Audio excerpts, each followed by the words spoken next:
time now for this morning's International Press Review with Nick Rushworth. Nick, you've been reading the Venezuelan press. It's a story we've been covering a lot, of course, on the health of the President Hugo Chavez. Well, good morning to you this Thursday, Cyril.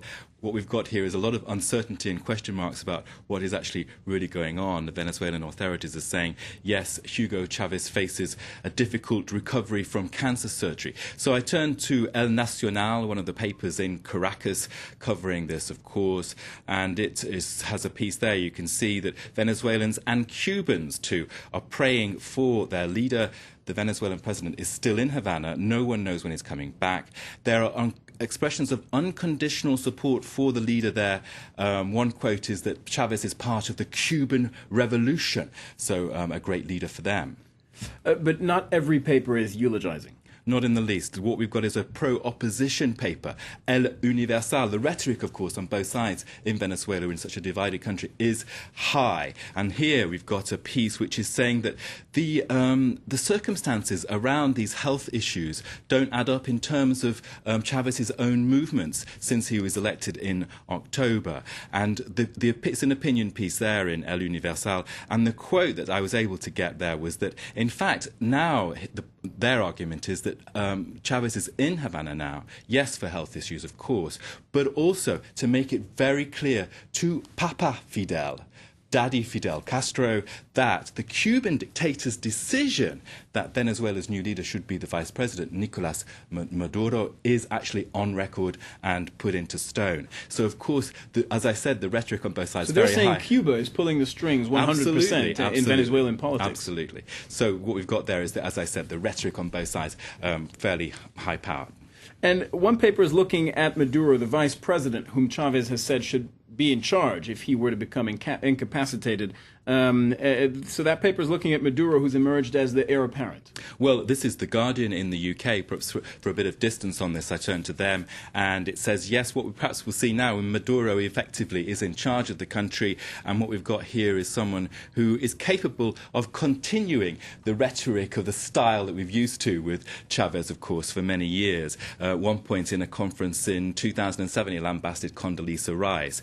But that portrait of Maduro there in that piece is actually a little bit more complex. It says that he's actually Janus-like. On the one hand, he can be anti-imperialist more than any of them, the most radical. But on the other hand, he's got another side to him? Conciliatory, soft-spoken. He's the person who spearheaded the turnaround in relations with Colombia for the last 2 years. So he's got a softer side. Oh, the un-Chavez side of Chavism. And you've got moving on to a totally different story. Tibet is the subject of one of the editorial pieces in the New York Times. When I was looking on the New York Times website, it was the top opinion piece, and it's very moving. It's by a human rights advocate in China called Xu Ziyong, and it's entitled Tibet is Burning. And that report is basically following up on this. Perhaps we're not covering it very much, but there have been 30 self-immolations in a period of a month from November into December. And the person there has gone, actually, he's Chinese, Han Chinese, gone into the country and said he wanted to find the parents of one of the people who killed themselves protesting against Beijing. He had huge obstacles getting around the country, but eventually did so in the north and gave the parents 500 yuan, about $80. And he said, listen, we too are victims, we too are suffering, and the Han Chinese. So that's very moving. Look at this, though, in the China Daily, the total opposite contrast. We've got the China Daily saying the Dalai Lama is working against peace and Buddhism. He is the person who is inciting them to self-immolate. So, of course, that's not the opinion of many people around the world. Well, maybe that's to be expected if you're looking at that in the China Daily. Now, sticking with world spiritual leaders, there's been lots of coverage of the Pope getting on Twitter and sending out his first tweet.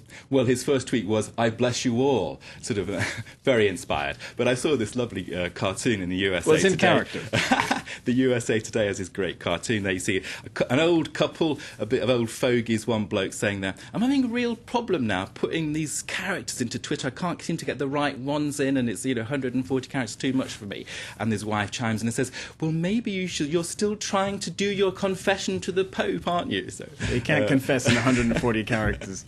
All right, Nicholas Rushworth, thank you very much.